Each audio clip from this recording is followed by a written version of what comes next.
Hello and welcome to Farm Workers Unite. Today we're going to read Chapter 3. So if you missed Chapters 1 and 2, go back to the other video. Chapter 3.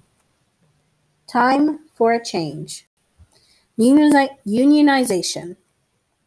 It was difficult for migrant workers to try to improve their working and living conditions without a labor union to represent them. Labor unions protect workers' rights by making agreements with employers on behalf of all the workers.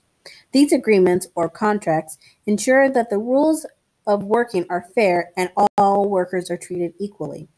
Because migrant workers didn't have a labor union, they didn't have contracts with their employers, and so they did not receive fair pay, have job security, meaning they could lose their job at any time, or have benefits like health insurance or paid time off. Since the 1940s, attempts to organize labor unions for farm workers had always failed.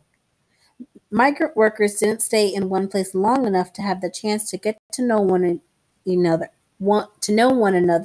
or to team up against the growers themselves. At the same time, the workers didn't trust people who wanted to help them organize unions. Because the workers were mostly Mexican American and the union organizers were not, the workers felt that the organizers were outsiders. The few workers who did join unions were bullied or fired by the farmers. Unions and contracts. The labor union is an organization that is formed to protect workers' rights. Members pay a small amount of money to the union, and in return, the union takes care of them. Union staff, called organizers, draw up contracts with employers. These contracts set out the rules of working, for example, the hours of work, pay, coffee break, and vacations. Union contracts also include general conditions such as which tools and machineries can be used by the workers and what employers must do to ensure workers' health and safety. Employers can't fire members of a union or change their pay without talking to the union first. If there is a strike, the union pays workers or provides food and clothing for their families if needed. If a union member has been treated unfairly at work, the union tries to find a solution with the employer. A union helps workers stand together, which gives them more power. Cesar Chavez and Dolores Huerta. One man, Cesar Chavez, was determined to help farm workers stand up for their rights. Cesar Chavez was born in Yuma, Arizona in 1927. In 1930, his family moved to California, where, like other migrant worker families, they moved from place to place in search of work. Young Cesar Chavez went to dozens of different schools and was often treated badly by the teachers and other students. No matter how difficult their lives were, though, Chavez's father always stood up for his family. In 1942, Chavez's father was badly injured in a car accident and was able to work. To help the family, 15-year-old Chavez left school and went to work in the fields full-time. During the years he spent as a farm worker, Chavez learned firsthand about the injustices the workers faced. He became more and more determined to help change the lives of farm workers for the better.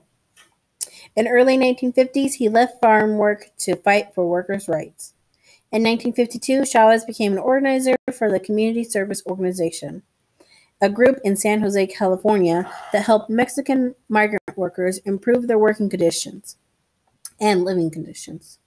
The organization helped people with things like filling out forms in English, registering to vote, and enrolling their children in school.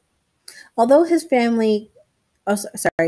his work with the Community Service Organization, he got to know a woman named Dolores Huerta. Like Chavez, Huerta was Mexican American. She was born in Dawson, New Mexico in 1930.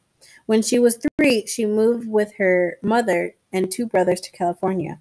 Her mother worked 2 jobs to support her children. When Huerta was 20, she began training to become a teacher. She went to work in an elementary school, but left soon after. "I couldn't stand seeing the kids come to class hungry and needing shoes," she said later.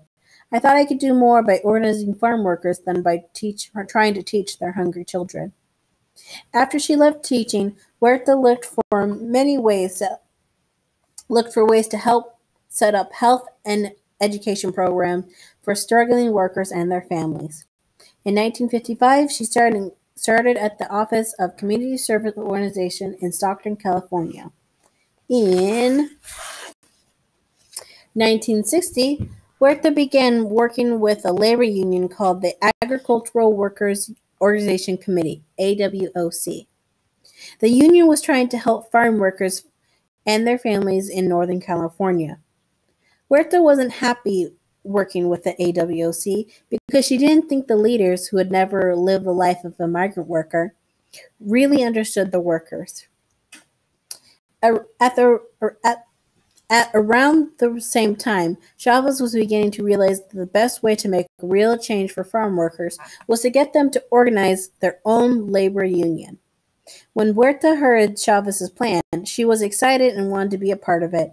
She decided to leave the AWOC and started working to create, a new union. Chavez and Huerta made a good team. He was quiet and shy, and she was bold and outgoing. Chavez spent many years working in the field, so he understood the workers. Huerta had a formal education and was a confident public speaker, so she could work well with the government officials and the other union organizers. In 1962, they set up their own union, the National Farm Workers Association, in the city of Delano in California's Central Valley. Over the next 3 years, Chavez and Huerta traveled around California trying to get migrant workers to join the union. At first, they struggled to find new members. Most workers didn't believe a union could make a difference in their lives. They had seen workers who joined unions and lose their jobs. But Chavez and Huerta were determined, and they got along with all kinds of people. Workers came to trust Chavez and Huerta because they were Mexican American, like the workers themselves. More and more workers joined the union. All right, that was chapter 3 of Farm Workers Unite, the Great Boycott. Man, that's a mouthful. Thank you so much for listening.